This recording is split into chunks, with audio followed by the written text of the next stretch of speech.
श्रीमद् भगवद गीता 17वां अध्याय श्रद्धात्रय विभाग योग। अर्जुन बोले, कृष्ण, जो श्रद्धा युक्त पुरुष शास्त्र विधि को त्याग कर देवादि का पूजन करते हैं, उनकी स्थिति फिर कौन सी है? सात्विकी है अथवा राजसी अथवा तामसी? श्री भगवान बोले, मनुष्यों की वे शास्त्रीय संस्कारों से रहित केवल स्वभाव से उत्पन्न श्रद्धा सात्विकी और राजसी तथा तामसी ऐसे तीनों प्रकार की ही होती है।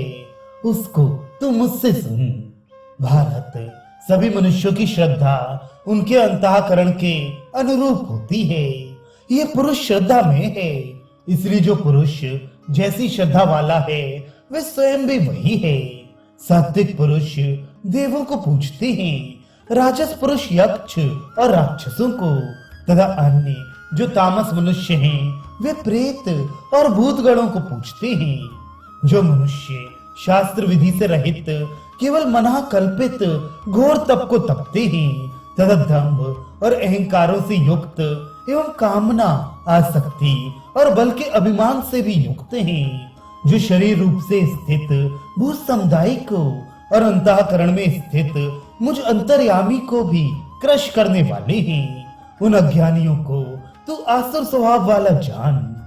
भोजन भी सबको अपनी अपनी प्रकृति के अनुसार तीन प्रकार का प्रिय होता है, और वैसे ही यज्ञ, तप और दान भी तीन तीन प्रकार के होते हैं। उनके इस पृथक पृथक भेद को तू मुझसे सुन। आयु, बुद्धि, बल, आरोग्य, सुख और प्रीत को बढ़ाने वाले, रस युक्त, चिकने और स्थिर रहने वाले तथा स्वभाव से ही मन को प्रिय ऐसे आहार सात्विक पुरुष को प्रिय होते हैं। कड़वे, खट्टे, लवण युक्त, बहुत गर्म, तीखे, रूखे, दाहकारक और दुख, चिंता तथा रोगों को उत्पन्न करने वाले आहार राजस पुरुष को प्रिय होते हैं।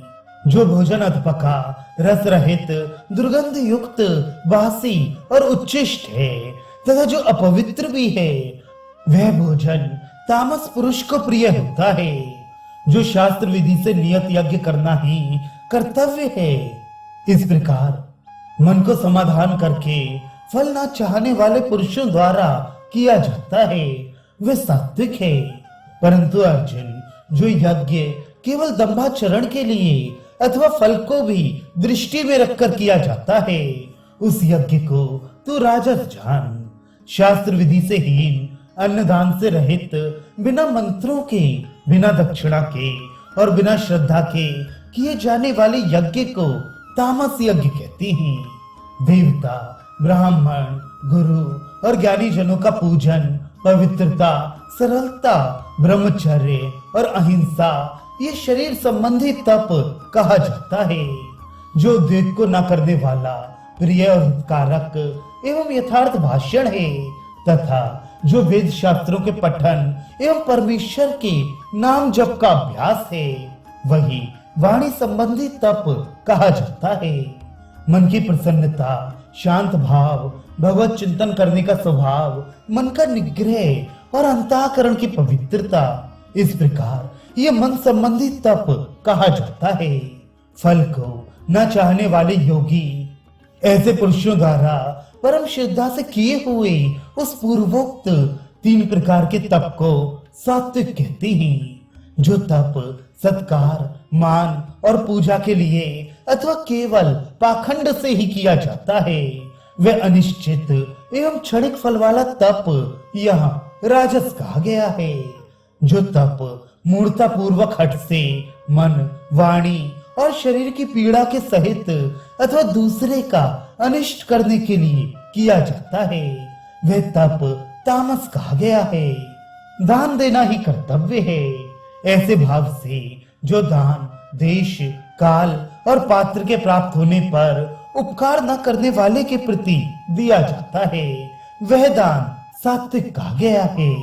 किंतु जो दान क्लेश पूर्वक तथा प्रत्युपकार के प्रयोजन से अथवा फल को दृष्टि में रखकर फिर दिया जाता है, वह दान राजस कहा गया है। जो दान बिना सत्कार के अथवा तिरस्कार पूर्वक अयोग्य देश काल में और कुपात्र के प्रति दिया जाता है, वह दान तामस कहा गया है। ओम तत्सत। ऐसे ये 3 प्रकार का सच्चिदानंद घन ब्रह्म का नाम कहा गया है। उसी सृष्टि के आदि काल में ब्राह्मण और वेद तथा यज्ञ आदि रचे गए। इसलिए वेद मंत्रों का उच्चारण करने वाले श्रेष्ठ पुरुषों की शास्त्र विधि से नियत यज्ञ, दान और तपरूप क्रियाएं सदा ओम इस परमात्मा के नाम को उच्चारण करके ही आरंभ होती हैं। तत्नाम से कहे जाने वाले परमात्मा का ही ये सब है। इस भाव से फल को न चाहकर नाना प्रकार की यज्ञ, तपरूप क्रियाएं तथा दान रूप क्रियाएं कल्याण की इच्छा वाले पुरुषों द्वारा की जाती हैं। सत्य ये परमात्मा का नाम सत्य भाव में और श्रेष्ठ भाव में प्रयोग किया जाता है तथा पार्थ उत्तम कर्म में भी सत शब्द का प्रयोग किया जाता है तथा यज्ञ, तप और दान में जो स्थिति है वह भी सत्य इस प्रकार कही जाती है। और उस परमात्मा के लिए किया हुआ कर्म निश्चय पूर्वक सत्य ऐसे कहा जाता है। अर्जुन, बिना श्रद्धा के किया हुआ हवन, दिया हुआ दान एवं तपा हुआ तप और जो कुछ भी किया हुआ कर्म है वह समस्त असत इस प्रकार कहा जाता है। इसलिए वह ना तो इस लोक में लाभदायक है और न मरने के बाद ही।